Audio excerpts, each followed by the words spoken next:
ক্রিকেটের 22 গজে তিনি কিং কোহলি, রানের পাহাড় গড়ার কারিগর। 37 বছর বয়সে দক্ষিণ আফ্রিকার বিপক্ষে সদ্য সমাপ্ত সিরিজে তার ব্যাটের ঝলক তাকে এনে দিয়েছে সেরা ক্রিকেটারের সম্মান। তবে বিরাট কোহলির চাহিদা যে তা আরো একবার প্রমাণিত হলো।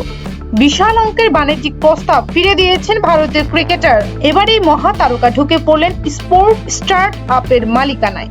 সাম্প্রতিক এক চাঞ্চল্যকর সিদ্ধান্তে একটি বিখ্যাত ক্রীড়া সরঞ্জাম প্রস্তুতকারী সংস্থা 300 কোটি টাকার লোভনীয় প্রস্তাব ফিরে দিয়েছেন বিরাট কোহলি। 8 বছর পর পুরনো সম্পর্ক ছিন্ন করার পর ওই সংস্থাটি এবার তাকে ফেরাতে চেয়েছিল আকাশ ছোঁয়া মূল্যে।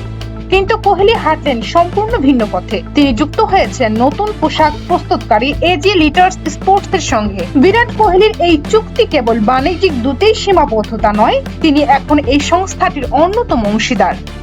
এজি লিটার্স স্পোর্টস এর বাণিজ্যিক দূত হওয়ার পাশাপাশি কোহলির হাতে থাকার কোম্পানি 1.94% শেয়ারের মালিকানা।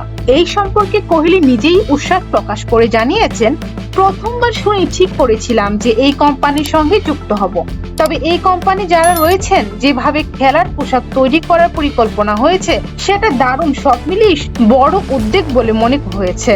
তবে তিনি বলেন, আমার মতে নিজস্ব পোশাক ব্র্যান্ড ওয়ানিট এর ভিন্ন পণ্য এবার থেকে বিক্রি হবে এই নতুন স্টেডিয়ামের এজি লিডার্স স্পোর্টস এর মাধ্যমে।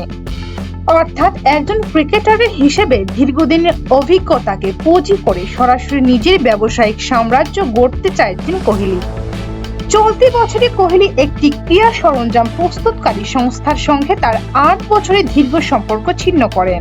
সেই সময় 2017 সালে তার সঙ্গে সংস্থাটির চুক্তি হয়েছিল 10 কোটি টাকার। সেই সংস্থাটি এবার 300 কোটি টাকার প্রস্তাব দিয়েছিল কোহলিকে, যা ফিরিয়ে দিয়ে কোহলি প্রমাণ করেছেন তার কাছে বাণিজ্যিক লাভের চেয়েও বেশি গুরুত্বপূর্ণ হলো নতুন উদ্যোগ ও নিজস্ব ব্র্যান্ডের প্রতি আস্থা।